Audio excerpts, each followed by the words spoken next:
Hello friends, good morning all of you. Myself MD Alam and you are watching my YouTube channel English by MD Alam sir.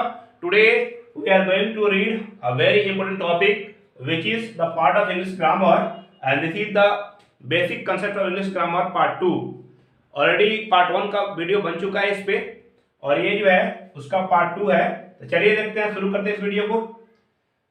First part is orthography. पहला इसका भाग है grammar का orthography, जिसका हिंदी होता है वर्ण विचार। In this part of grammar we study about letters. व्याकरण के इस भाग में हम लोग लेटर्स का अध्ययन करते हैं, वर्ण का अध्ययन करते हैं। Which are smallest part of a sentence, जो किसी सेंटेंस का सबसे छोटा सूक्ष्मतम हिस्सा होता है। विच कैन बी डिवाइडेड, यानी लेटर्स जो होते हैं किसी सेंटेंस के सबसे छोटे पार्ट को हम लेटर बोलते हैं, लेटर कहते हैं। उसे हम दोबारा से डिवाइड नहीं कर सकते हैं। अगर डिवाइड करेंगे तो मीनिंगलेस हो जाएगा, उसका कोई मतलब नहीं आएगा। In English language there are 26 letters. अंग्रेजी भाषा में 26 अक्षर होते हैं, लेटर्स होते हैं, ए से लेकर जेड तक, ए टू जेड। अब इसमें जो है 5 वॉवेल्स होते हैं, ए ई आई ओ यू।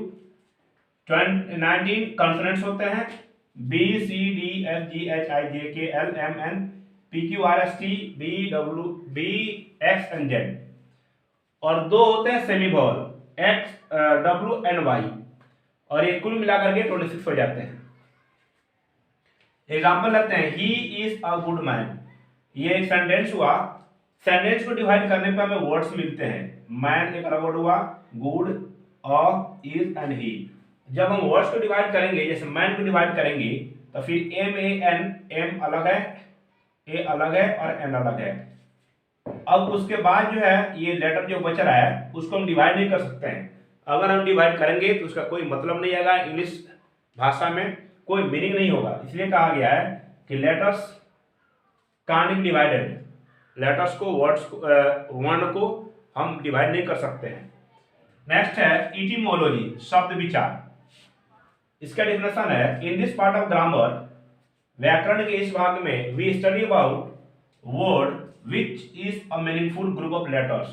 व्याकरण के इस भाग में हम लोग वर्ड का अध्ययन करते हैं जो अक्षरों का, वर्णों का, लेटर्स का एक सार्थक मीनिंगफुल समूह होता है, जिसका कोई मीनिंग होता है, मतलब होता है। एग्जाम्पल लेते हैं, बी डबल ओ के बुक। और ये जो है ग्रुप ऑफ लेटर्स है जिसका मतलब है किताब।